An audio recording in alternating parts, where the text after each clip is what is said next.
Estava de saco cheio naquele momento. A gente não se identificava com o movimento hippie, com progressivo, MPB, então não havia uma ligação nossa com o que estava acontecendo assim, no mainstream da música. Não é que ficou mais fácil, cara, mas ficou menos babaca, entendeu, cara?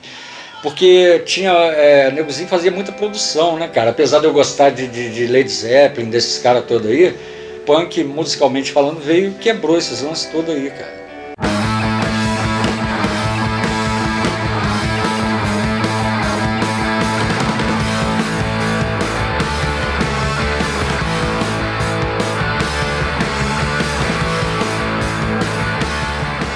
E aí, pronto, eu fui na loja rapidinho de disco para saber se eu consegui algum daqueles discos. Cheguei lá, a garota não tinha nenhum deles, mas na lista de encomenda de discos novos lançados tinha os Sex Pistols, um compacto.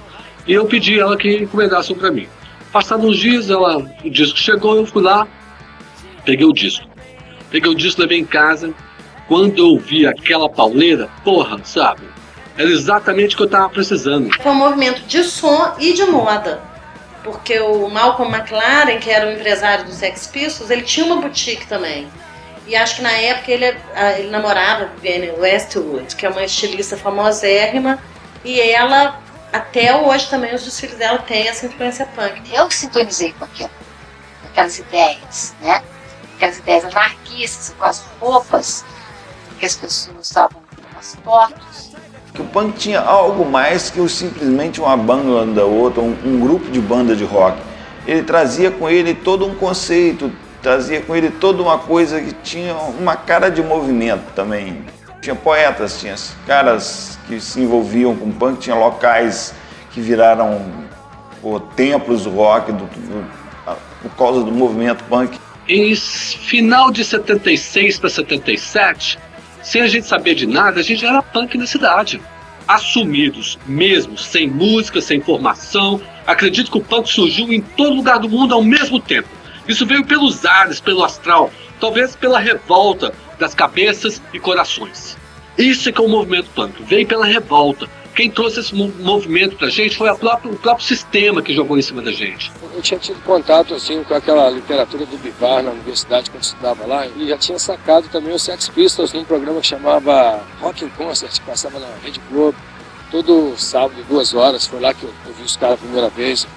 Já tinha ouvido também Ramones, né, cara? O que a gente identificou mais naquela época foi com as letras mesmo, a ideologia que batia com a gente aqui também, mesmo sendo lá no fim do mundo. Quando chegou no princípio dos anos 80, eu fui a São Paulo 2 vezes, atrás do movimento punk, na verdade, atrás do material.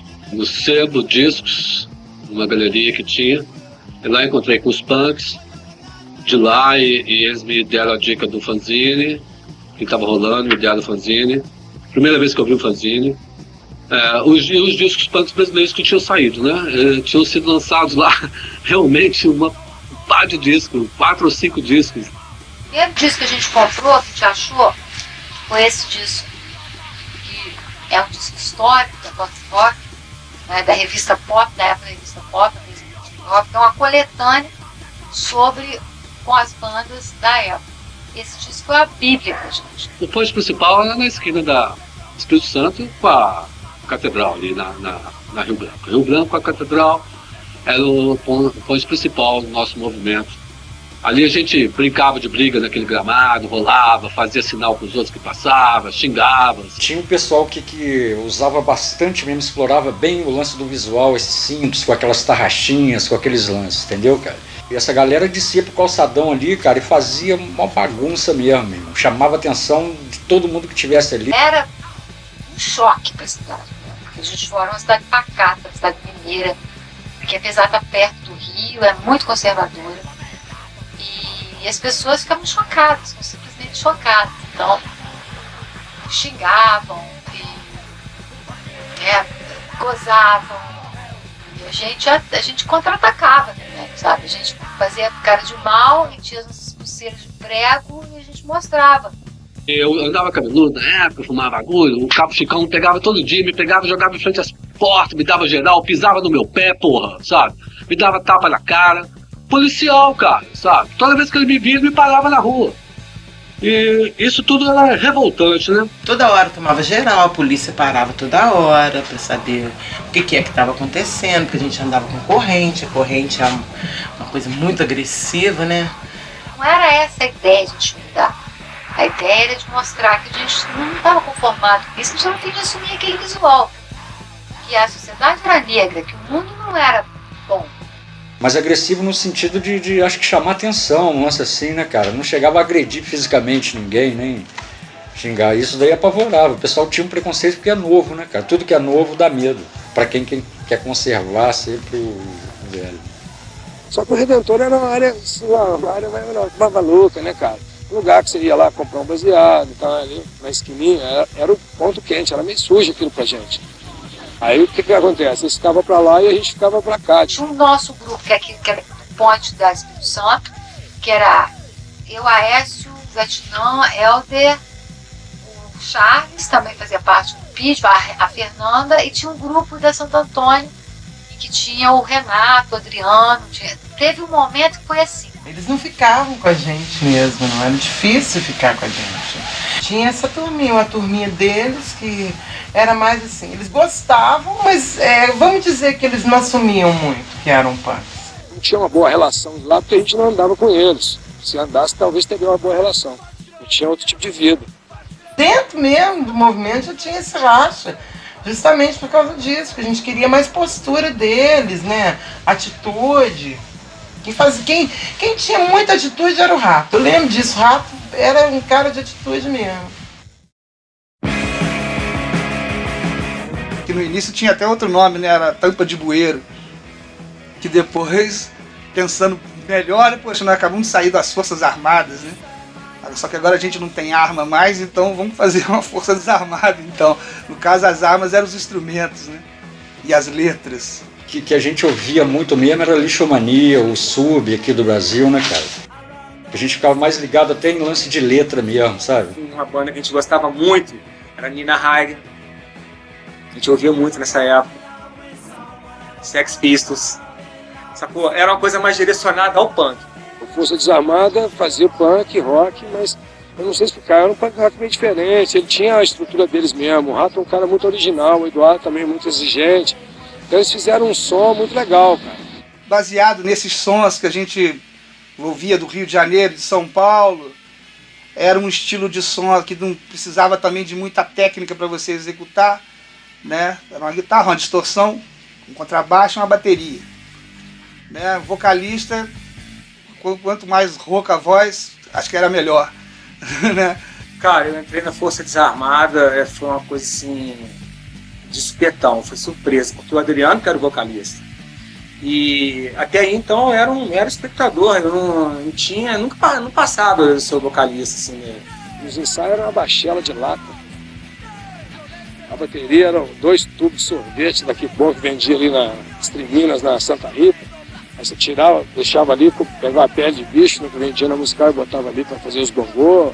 A bateria era o grande empecilho, era a grande dificuldade. Arrumar uma bateria. Então tinha vezes que a gente tinha que ir, quem tem uma bateria? E um gravadorzinho lá desses deck que tem entrada para 2 microfones, entrava guitarra de um lado, baixo do outro, voz no gogó e batera no ar.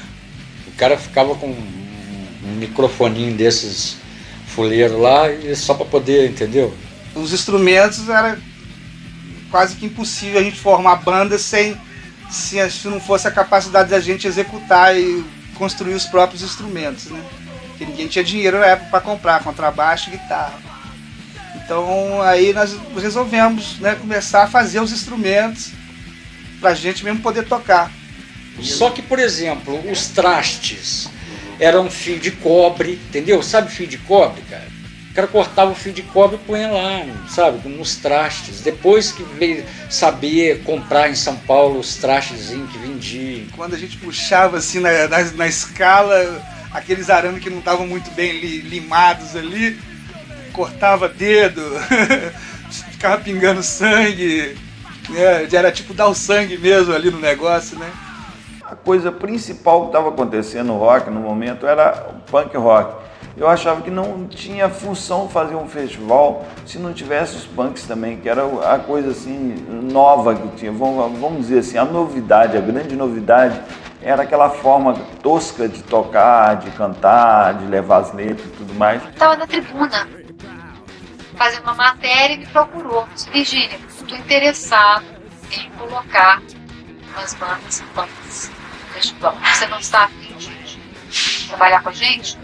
Isso é mesmo? Então vamos lá. Então a gente fez contato com essas bandas de São Paulo. Não havia cachê para eles, porque o Petrillo quase que encaixou. Ele fez um esforço assim para dar um espaço. Ele queria dar um espaço. Não tinha dinheiro para pagar os punks, mas ele queria dar um espaço para a música punk. Ele achava aquilo muito importante, na verdade. Eu achava que aquilo ali seria assim um complemento, seria assim os novos filhos do rock, entendeu? Aquilo ali eram os filhos renegados do rock, vamos dizer assim, porque ninguém gostava muito de punk. Punk era anarquista, bagunceiro, fazia muita coisa errada na vista das pessoas, dos comportados. Então eu falei, poxa, esse pessoal aí é o pessoal que está acontecendo hoje, que a nova geração do rock é essa daí. A gente tem que segurar essa onda, não tem essa só de ficar gerado no carro, de Raul Seixas, não sei o quê, e botar os punks, porque os punks representam a novidade no rock. Naquele momento representava coisa nova no rock. Quando teve o festival Tudo de Fora, a gente ia com o espectador, a gente nem imaginava tocar. Quando foi uma semana, não chegou nem uma semana, uns 5 dias antes, o Renato chegou para mim e falou assim, cara, eu acho que vai ter uma brecha pra gente no final de todas, eu acho que a gente vai ter um lance. Eu falei, que isso, cara, é mesmo? A gente vai conseguir. Porra, isso com pouco tempo de banda, sacou? O Renato, não, acho que vai dar final, depois que tocar a galera toda, de repente a gente vai poder. Depois que conseguimos construir a guitarra, o baixo, esse lance de fazer som, a gente estava meio vislumbrado com isso também, entendeu, cara? O Festival do Petrillo é que acelerou mesmo e firmou, entendeu? Concretizou o cenário punk musical. Essa apresentação, ela foi assim, foi a primeira da banda, né? E a gente até o último segundo, a gente não sabia se ia tocar ou não. A gente sabia que tinha, se não me engano, a Virgínia tinha conseguido conversado com não sei quem que ia ver se dava pra gente tocar, e a gente já pronto, no dia do festival, já todo arrumado, esperando. Vamos tocar, não vamos, vamos tocar, não vamos não, vamos, não vamos. No último minuto, eu não me lembro quem chegou com os ingressos na mão, a gente não tinha nem crachá nem nada, nós entramos pela porta que o público entrava. Ó, tá aqui os ingressos, vocês vão tocar. O festival teve um atraso, era para começar no princípio da tarde, eu não me lembro do horário, só foi começar de noite pelas 8 horas. Quando os punks subiram no palco para abrir o festival, o esporte estava lotado de gente, não sei, 5 mil pessoas, 10, 20 mil pessoas, não sei te dizer. É uma experiência única, cara, porque é uma coisa que você nunca tem dirigido na sua vida, que é pegar logo uma Scania para poder tocar, entendeu, cara? É a maior responsa mesmo, fora a maior galera que tava ali, muita responsa, cara, muita. Mas quando eu subi, tremeu, cara, tanto é que teve um lance lá que numa música eu até me esqueci a letra, sabe? Porque assim, foi uma coisa assim, pra mim, inusitada, né? Sem dúvida nenhuma, foi uma sensação incrível, né? Cara, aquela multidão, primeiro show, a gente nem sabia, nem tinha certeza se ia tocar ou não. De repente aquela multidão, tocando com vários outros nomes da época, né? Foi marcante a apresentação dos caras, porque o Michel entrou emputecido, que a gente tinha tomado uma dura e era perseguido pela Rotan.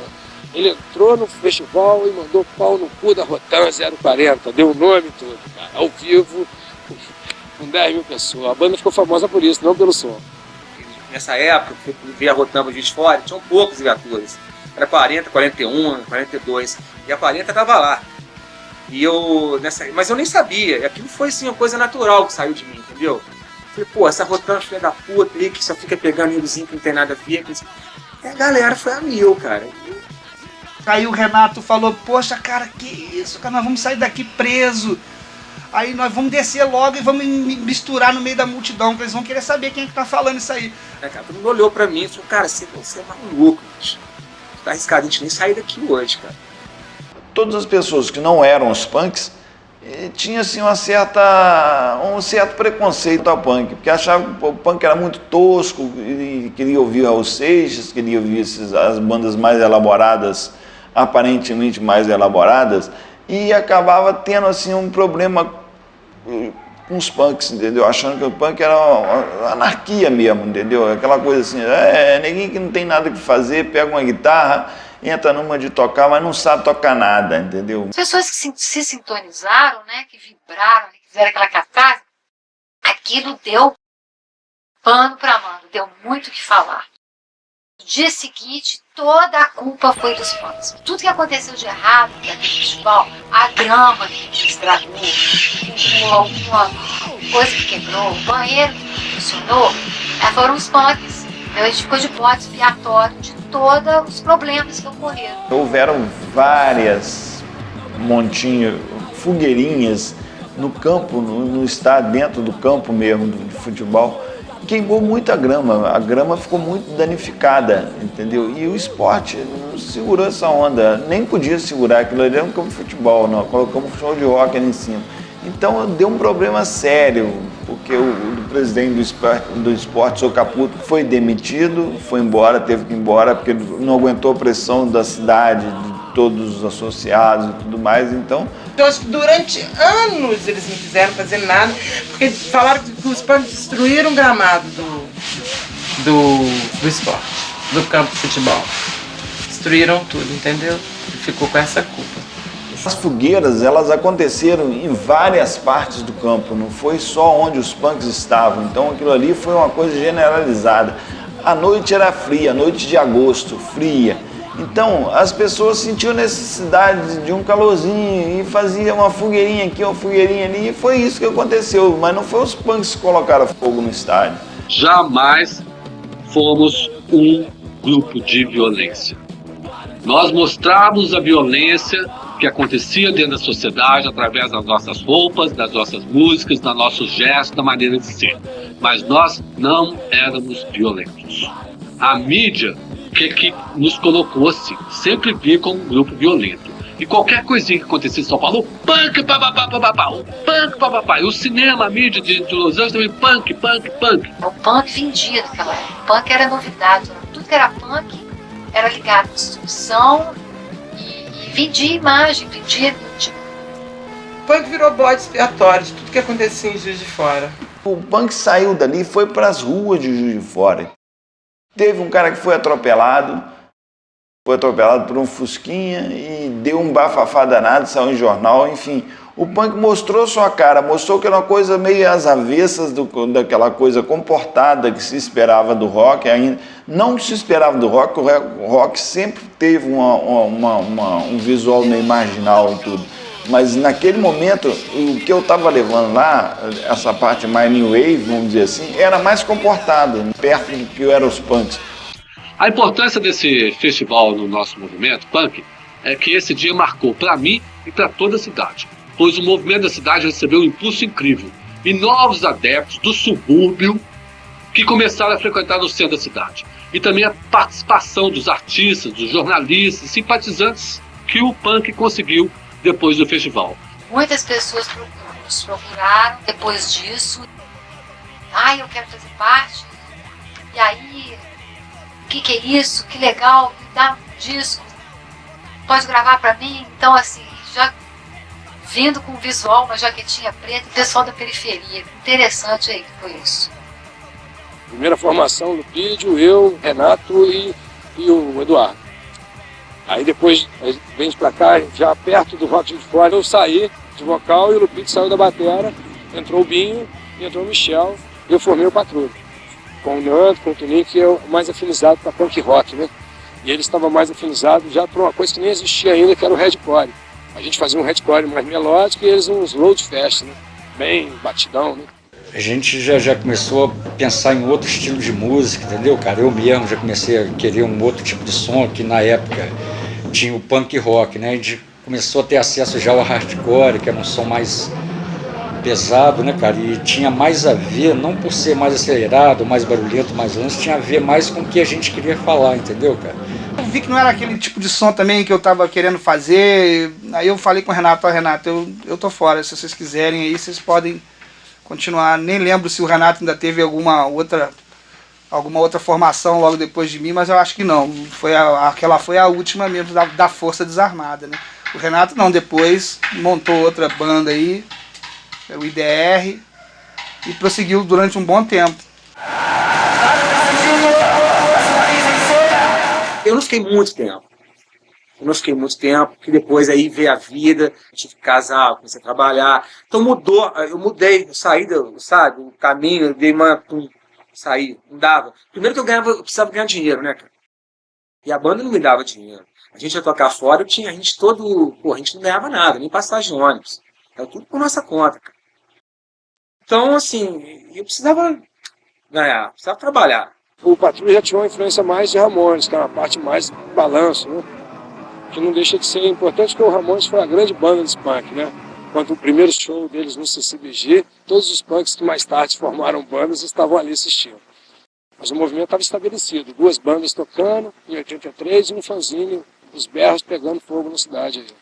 Aos berros tinha um significado duplo de aos berros, né? De pá, pá, pá, pá, e também de pá! O punk tem essa coisa, né, do visual muito forte, de passar uma mensagem. Então acho que o fanzine era um veículo bacana para fazer isso.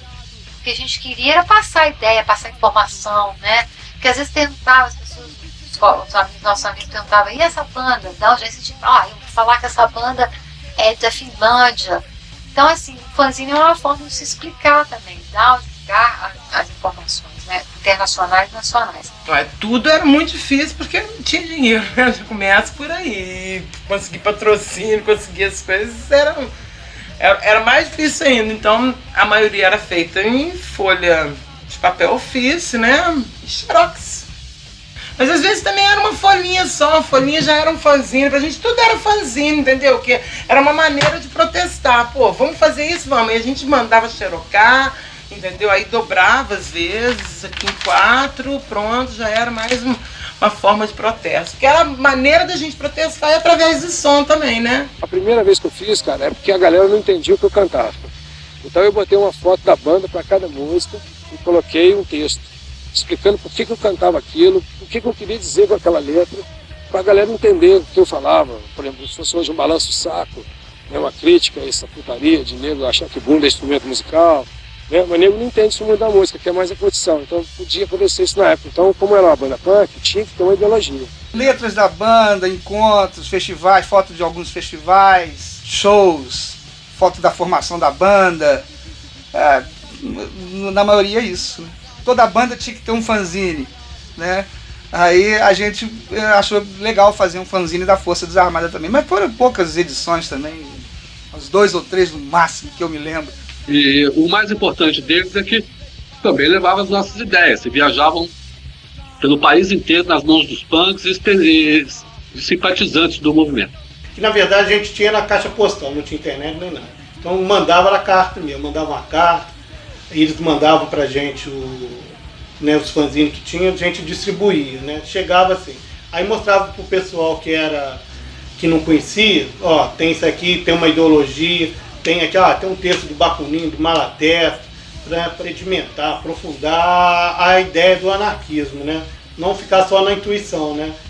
Cada um falava aquilo que sentia e que tinha a ver para ele, né? Porque era uma forma assim, totalmente, não era uma concepção só de uma pessoa, né? Era de cada um podia falar. Todo mundo pode fazer isso, não é só você, né? Você precisava de ficar dependente da mídia, ou de ter que escrever num jornal, você ter sua ideia, seu artigo, sua informação. passar para as pessoas. Podia fazer isso você mesmo. A importância do fanzine era mesmo a troca de informações por escrito. Essa troca de informações por escrito que a gente tinha, né? Bom, importante foi, mas atingir da maneira que a gente queria, não. Porque é muito difícil até hoje, né? Assim, um meio de comunicação, na verdade é um jornalzinho, né? Uma mistura de fã com magazine, né? Que veio do inglês, magazine mesmo. Mas eu acho que não foi importante, mas o que a gente queria não atingiu mesmo, não. Muito difícil, né? Atingir o sistema. O Bar DCE era o lance graças ao Chiquinho e ao Julinho, cara. Que era o centro mesmo, sacou, cara? Que era anarquia mesmo, anarquia rolando, espaço abertíssimo para quem fosse lá fazer o que quiser. Não era só para punk não, para quem quiser, cara. Tinha show quase todo dia, bicho. Eu tocava de segunda a segunda. Quando não tinha show, abria as portas desse que a chave ficava com a mão na mão da gente, abria e fazia ensaio de porta aberta, e aí todo dia tinha movimento musical em cima do movimento punk. Bar motel, aceita qualquer um. Chegou na porta, você vai, entra, paga, entra. Então atrás da Laranjeira era assim, o DC era assim, porque tinha muitas tribos, não era só punk. Obviamente porque os donos eram punks, então tinha mais punk. Mas tinha os darks, tinha os gays, era uma coisa meio louca, tinha até as putas da Getúlio frequentava lá, entendeu? Era um bar meio louco mesmo. Só o quê? Que os estudantes, às vezes, não queriam conviver com o pessoal, com os bebuns. Então isso era sacanagem, né? Não tem problema nenhum. E era até legal, o ambiente era ótimo o ambiente lá, o pessoal não tinha confusão, não tinha nada. Os punk viram oportunidade também de poder participar também, né? É aberto geral, né? Punk, prostituta, estudante, os bebuns da área. Chiquinho sempre deu muita força, mas eu acho que não foi nem a questão lá do bar de Chiquinho, não. A Transmontana, a pensão dele, participou muito disso na vida da gente. Porque era ali do lado, né, do DCE, sempre rolava festa, no dia que acabou também. Era muita bebida. Bom, a minha parte, né? Eu sempre dei conta de bebida. De outra droga, não era de dar conta, não. De vez em quando a gente bebia um pouco lá e tal, e soltava os livrinhos anarquistas pra gente, a gente se inteirava um pouco mais sobre o que era o anarquismo. O primeiro momento foi juntar assim, a gente que tinha uma tendência anarquista maior, que tinha uma ideologia, digamos assim, um embasamento maior, com o pessoal que era punk, que era assim, mais pela música, mas tinha uma ideologia também, entendeu? A impressão que eu tenho mesmo, assim, que os punks assim, é mais intuitivo. O anarquismo deles é um anarquismo mais intuitivo. Tem o movimento de anarquia, colou muito com o movimento punk, e era um lance bastante coletivo. Mas eu gosto muito de anarquia ligado até ao indivíduo mesmo, sabe? Transcender até o coletivo, ir para o indivíduo.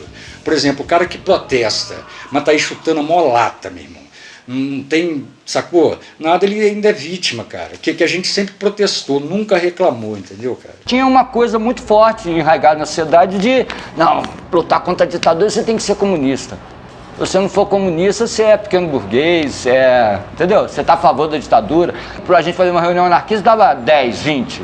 Quando tinha um show punk era 200, 300 pra gente que tinha pouca respaldo, era uma coisa do caralho. Começamos a fazer show punk anarquista, nego de opa, não vamos mexer com esses caras não, que esses caras dão porrada, que esses caras são foda, roda corrente, não sei o quê. Aí começam todas essas confusões, igual anarquia com bagunça, um visual agressivo com ser agressivo.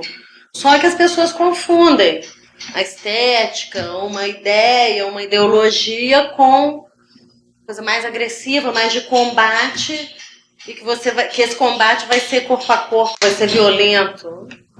Uma falta de entendimento aí, eu acho, né? O Aécio foi para os Estados Unidos em 84, março de 84, e aí chegou lá, o acesso todo os discos importados, tudo aquilo que a gente queria, e aí ele começou a mandar discos desde então.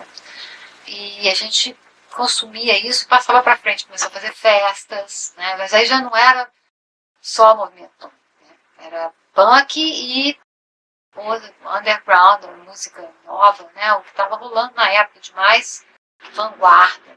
E ele fez uma treta com o Helder, que é o seguinte: ô Helder, não, eu vou pra lá, vou ganhar dinheiro, mas eu vou comprar muito disco e vou ficar mandando pra você.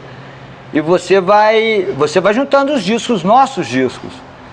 Então na casa do Helder tinha assim, prateleiras de discos. Antes de eu emigrar aqui para os Estados Unidos, eu deixei minha coleção com ele e falei com ele, ó, vou comprar tudo que tiver lá nas minhas mãos e mando para você aqui. E fui comprando muito disco. Quando eu cheguei aqui, meu salário, minha grana toda, disco, colocava no correio, despachava com pessoas que iam para o Brasil e dava grana para o cara do Brasil despachar dentro do Brasil.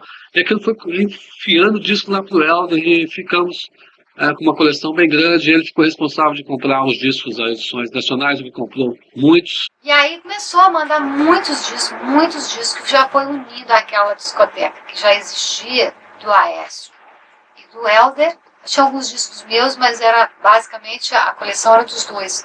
Eu fiquei mais como assim, uma divulgadora dos discos. Fazia uns eventos, a gente começou a fazer eventos onde podia. Eles que aplicaram, por exemplo, todo mundo, com fitinha, aquelas coisas da coisa de fita do punk, eles que começaram com essa coisa que a gente chora, de, vou gravar pra você. Aí eles que municiavam a gente com as fitas. O Helder colocava um som, fazia apresentava a música nova que estava acontecendo na Europa, nos Estados Unidos. O Helder era o cara que tinha os sons de fora era o Helder. E só se você quisia um som novo, você pensava, aparecia na imprensa, assim, nas revistas de música, nos jornais de música da época. Estão lançando esse som no Brasil. O Helder já tinha muito tempo, porque o cara já tinha mandado para ele de Nova York. Muita coisa o Aécio, quer saber? Muita coisa o Aécio mandou de presente pra gente, o Helder guardava pra ele, não dava pra gente. Bota, teve até briga também por causa disso. Era muito material quando o Aécio foi embora pros Estados Unidos e ficou o Helder como guardião disso tudo. Mas ele não dava acesso pra gente, não. Ele gravava às vezes, passava uma coisinha ou outra. Eu lembro que o Aécio mandou uns botos do Survivor. Nossa Senhora, a gente teve que entrar em contato com ele, esses botos caírem na mão da gente. O segundo festival, ele teve uma áurea assim, de uma coisa assim, mais bem acabada. Entendeu? Foi uma coisa mais estruturada. Esse festival ele foi usado para o filme Rock Estrela. E essa estrutura que eu montava aqui no festival era considerada uma estrutura grande. Entendeu? Uma coisa assim, som, luz, tinha muito spot de luz, muito som, equipamento grande mesmo. Eu trazia lá do Rio, fazia questão de trazer o melhor que tinha assim, para um show de rock. Já estava assim, no final dessa onda punk, né? Foi no início dos anos 80. Então, a gente fez lá no Jockey Club e o festival da onda de rock brasileira New Wave, que era Léo Jaime, Lobão, no auge mesmo, Cazuza, o pessoal todo. E era assim, um rock mais brincadeira, né? Ali foi um mico de caralho, né, cara? Ali foi a primeira experiência da gente, experimentou a primeira coisa, o Poço. Em vez de ver o sucesso, a gente viu o Poço. A banda estava legal, bem cotada, fomos tocar lá na hora. Aí entramos para tocar entre o Traje a Rigor e Robertinho do Recife, os dois estourados nacionalmente. Muito legal o horário. Tudo no astral, a pessoa correspondendo. E o guitarrista over bêbado, brigado com a mulher, começou a tocar fora do tom. Nossa, cara, não sei nem explicar o que foi aquilo. Sei que a gente abandonou o palco com 5 músicas, depois de tentar muito. E ele continuou lá afinando a guitarra com o Traje a Rigor já dentro do palco.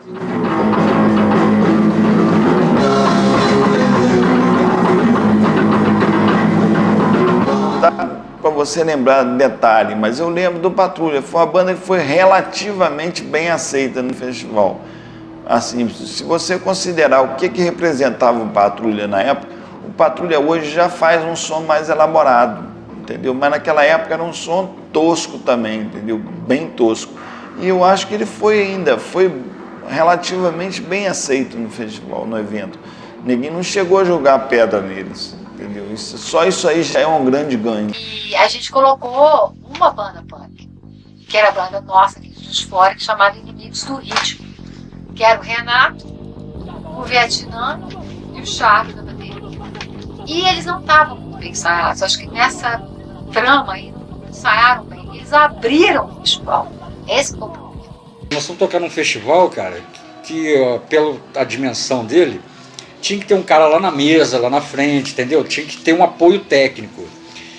E não teve, né, cara? Então, por exemplo, quem tava lá na frente não estava ouvindo nada, porque o negozinho limou o som todo. O EDR não tinha uma estrutura de banda suficiente para estar num evento daquele, mas eu coloquei o EDR lá, entendeu? Mas ele entrou e acabou entrando pelo cano, porque ninguém deu porrada no EDR mesmo, entendeu? Acho que jogaram coisa no palco. E, gente, eles levaram muita fruta, tipo tomate, assim, jogado da plateia, e ovo e tudo, e foi super vaiado. Foi um maior conflito mesmo, cara. Maior conflito, eu tomei uma buchada assim na cara, mó lance, o nego jogou pedra pra caralho. Eu fiz uma prova na faculdade falando uma prova em História da Arte, falando de harmonia. E eu citei o IDR falando da harmonia da desarmonia. E eu tirei 10 na prova. Mal ensaiado. Mas a verdade era essa. Então eles entraram em palcas sem essa estrutura de banda, né? Pra todo chegar e mandar ver. Então aquele público que foi lá pra ver um rock brasileiro mais suave, eles reagiram muito mal e jogaram o ovo, pedra que tinha na mão, eles jogaram em cima deles. Mas os meninos tocaram até o final.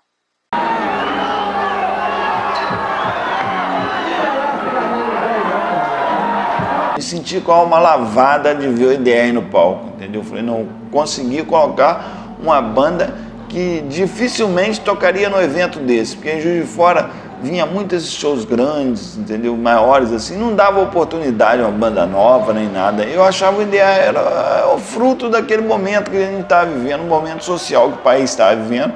Eu achava importante o EDR estar nessa, entendeu? Acontecer de uma forma ou de outra, era uma banda que estava ali, estava fazendo o trabalho deles.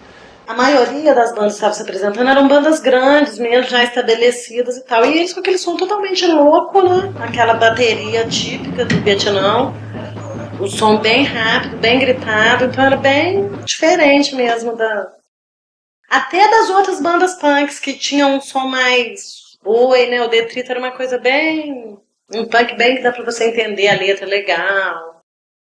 Cara, a proposta da banda era um som que até hoje eu não ouvi, assim, meio parecido, porque o cara da bateria, Vietnã, cara, ele fazia uma bateria super louca, o som todo era muito rápido, muito doido, sem muito profissionalismo, a gente estava mais preocupado com protestar mesmo. Uma ótima banda, eu vi shows do IDR, no DCE, maravilhosos, muito bons.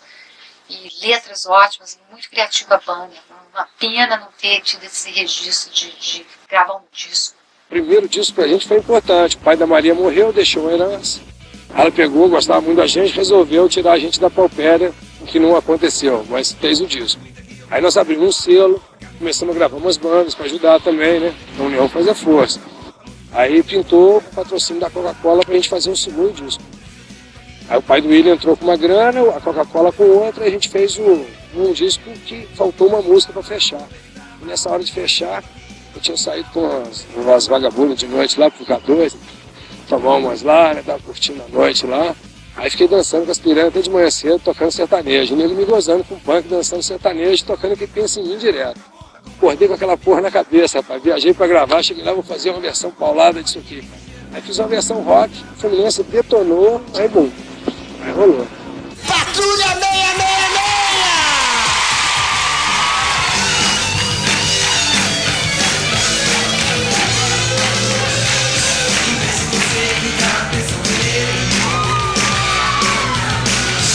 Se você fica chorando por ele, pensa em mim, chora por mim, liga pra mim, ou não liga pra ele. Pra ele, não chora por...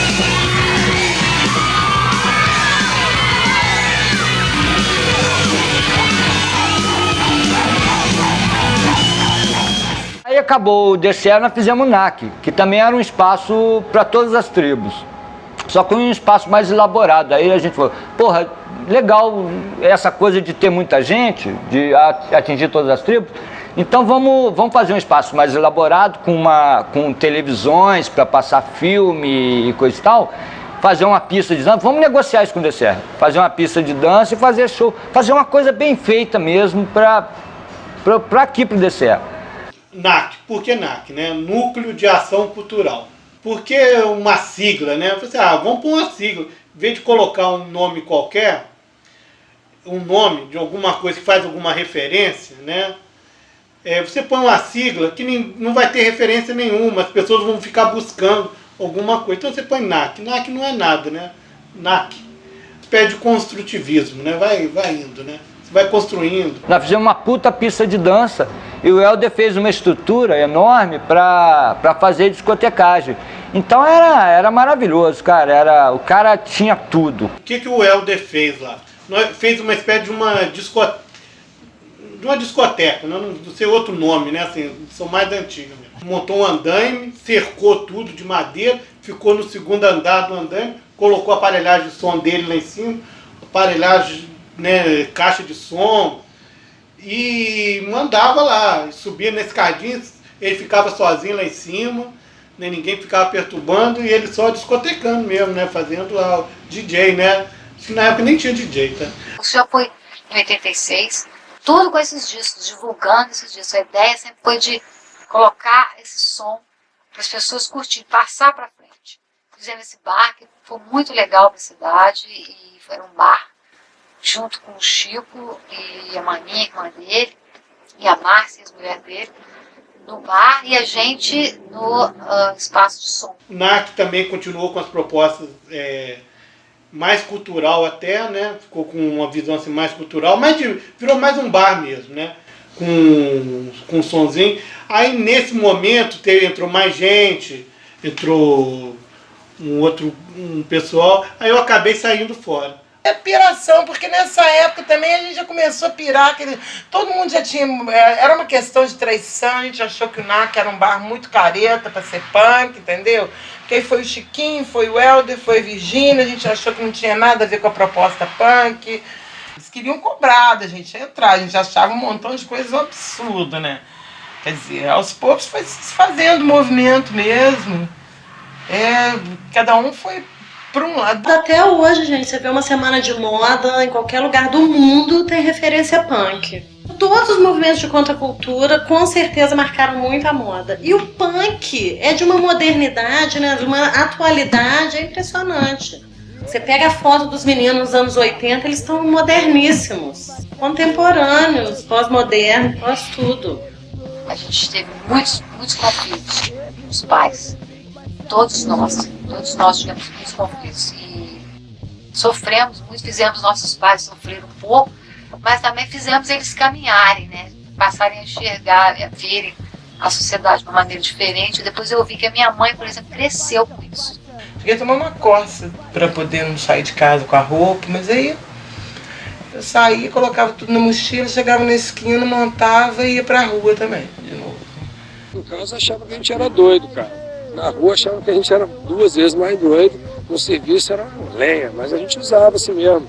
Claro, no dia a dia todo mundo trabalhava, tinha um quê de punk no visual, mas era mais tranquilo, né? Na hora dos shows mesmo é que surgia a produção, os moicanos dessa altura. Quando o punk descia no calçadão todo rasgado, cara, era um absurdo, agredia todo mundo, entendeu? Mas daí a pouquinho os próprios homens de negócio aí do sistema usaram isso como moda, entendeu? Porque, aliás, a moda é baseada no que acontece nas ruas mesmo. E aí eu passei em frente a uma boutique, cara, entrei igual um retardado lá e falei assim, amor, essa calça que vocês estão vendendo ali tá rasgada.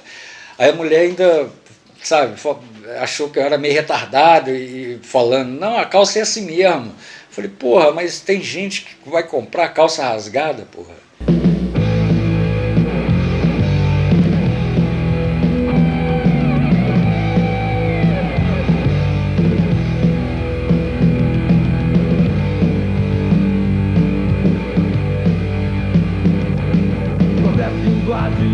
Nossas vidas traz consigo que a fita, mas a pobreza no subúrbio. nada tem. Alguns se aventuram a falar de amor, mas não se tem decência. É um mundo cão. Violejar na cidade, será que vamos sobreviver? Violejar na cidade, será que vamos?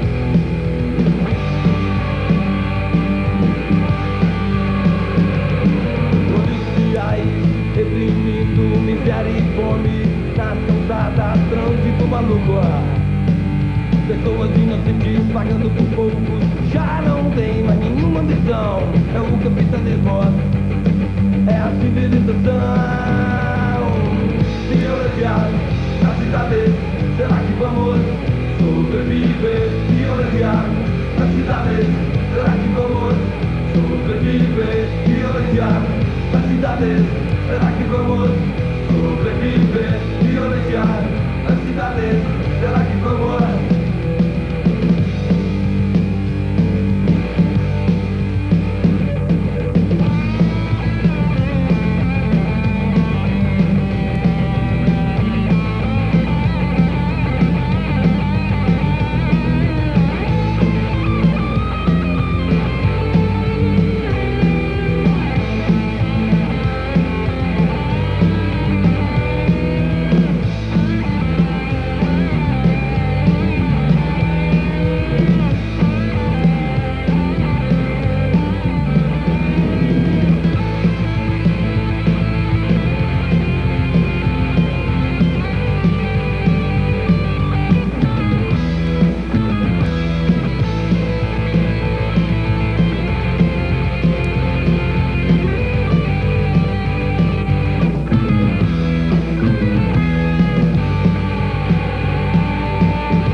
Já tenho esperança de voltar. Assalto nas esquinas, poluição no ar, epidemias, preconceitos sociais, desempregos, impostos absurdos, violência na cidade, será que vamos sobreviver? Violência na cidade, será que vamos sobreviver? Violência na cidade, será que vamos sobreviver? Violência na cidade, será que vamos?